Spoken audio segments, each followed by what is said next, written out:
New York, PeteRose, the baseball great and fallen icon whose historic achievements and Hall of Fame dreams were dashed when he bet on the game he once loved and represented, has died. He was 83.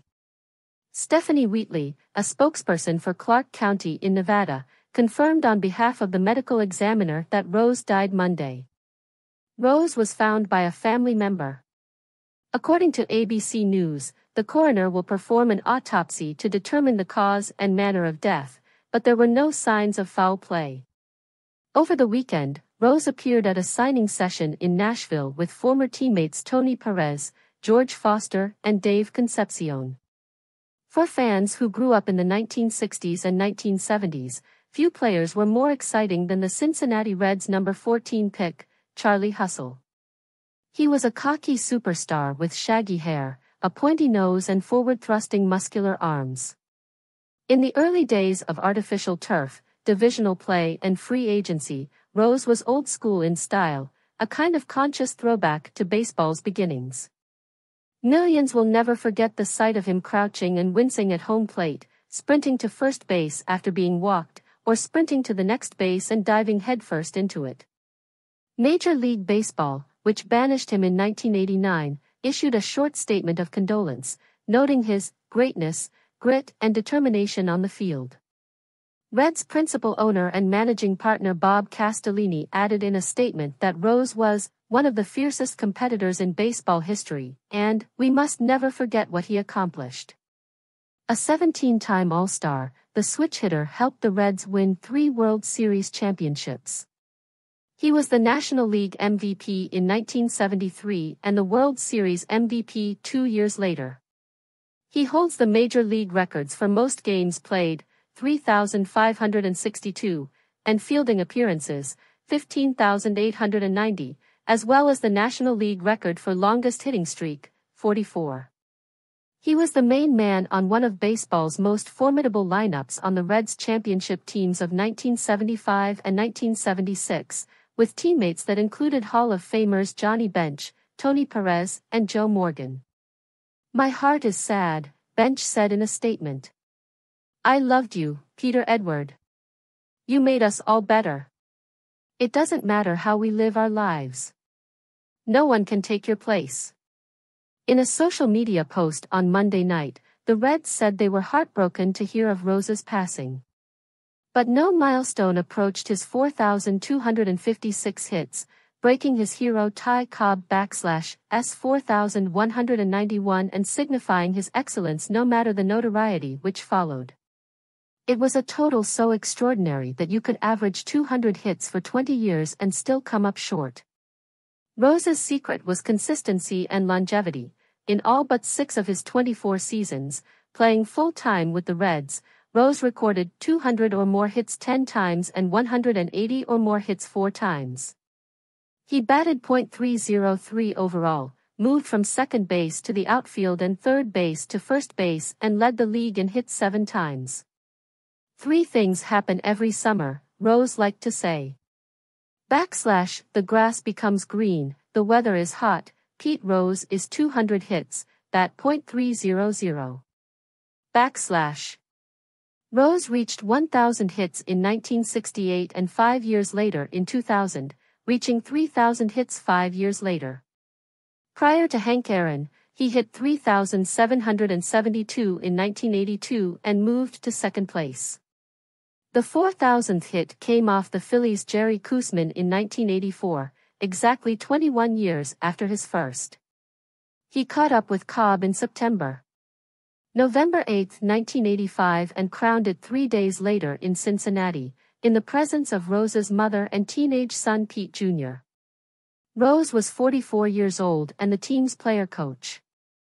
In the first inning, he hit a single from the left side against Eric Shaw of the San Diego Padres, then smashed a 2-1 slider into the left field stands for a clean single, and the crowd of more than 47,000 rose to its feet and roared. The game was stopped for celebration. Rose was handed the ball and first base bag, after which he openly cried on the shoulder of first base coach and former teammate Tommy Helms. He told Pete Jr., who would later play briefly for the Reds /I love you, and I hope you pass me, /. He thought of his late father, a star athlete himself who had pushed him to play sports since childhood. And he thought of Cobb, the dead-ball era slasher whom Rose so emulated that he named another son Tyler. Baseball Commissioner Peter wrote, watching from New York, said Rose has secured a place of importance in Cooperstown. After the game, in which the Reds won 2-0 and Rose scored 2 runs, he received a call from President Ronald Reagan. Your reputation and legacy are safe, Reagan told him.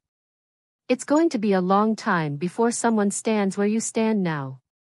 4 years later, he's gone. On March 20, 1989, wrote, soon to be replaced by A. Bartlett Giamatti, announced that his office was conducting a full-scale investigation of serious allegations regarding Rose. Reports surfaced that he relied on a network of bookmakers, friends, and others in the gambling world to place bets on baseball games, including some involving the Reds.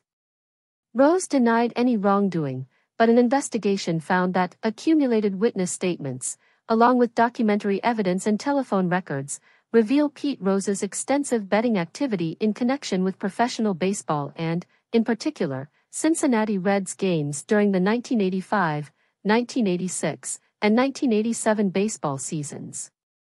Baseball betting has been an original sin since 1920, when several members of the Chicago White Sox were expelled for losing the 1919 World Series to the Cincinnati Reds. In the decades that followed, Dodgers manager Leo DeRocher and Detroit Tigers pitcher Denny McLain were suspended, and Willie Mays and Mickey Mantle were disciplined for casino dealings, though both retired years before. In August 1989, at a press conference in New York, Giamatti uttered some of the saddest words in baseball history. One of the greatest players in baseball has committed a series of acts that have tarnished the game, and from now on he will have to live with the consequences of those actions. Giamatti announced that Rose had agreed to a lifetime ban from baseball, but the Hall of Fame reportedly ruled the move ineligible in 1991. Rose tried to downplay the news, insisting that he had never bet on baseball and that he would eventually be reinstated. Rose's story eventually changed when he admitted in his 2004 autobiography to betting on baseball, including Reds games, although he said he had never bet against his team. I don't think gambling is immoral, nor do I think betting on baseball is immoral, Rose wrote in his 2019 memoir, Play Hungry. There are legal ways and illegal ways, and betting on baseball the way I did was against the rules of baseball. Despite admitting to betting, Rose was never inducted into the Hall of Fame during his lifetime, though he received 41 votes in 1992, when 323 votes were needed, around the time the Hall of Fame officially ruled that those banned from playing could never be elected. His status remains a matter of debate to this day, with former President Donald Trump calling for Rose to be inducted posthumously. /Grand PeteRose is just dead, Trump wrote on a social network on Monday evening. He paid the price. Major League Baseball should have recognized him for the Hall of Fame years ago. Run now before his funeral. DJT. Rose was from a working-class Cincinnati native whose father, Harry Francis Rose, like Mantle's father, taught his son to be a hitter. Rose honed his skills with a broomstick and a rubber ball thrown by his younger brother Dave. PeteRose graduated from high school.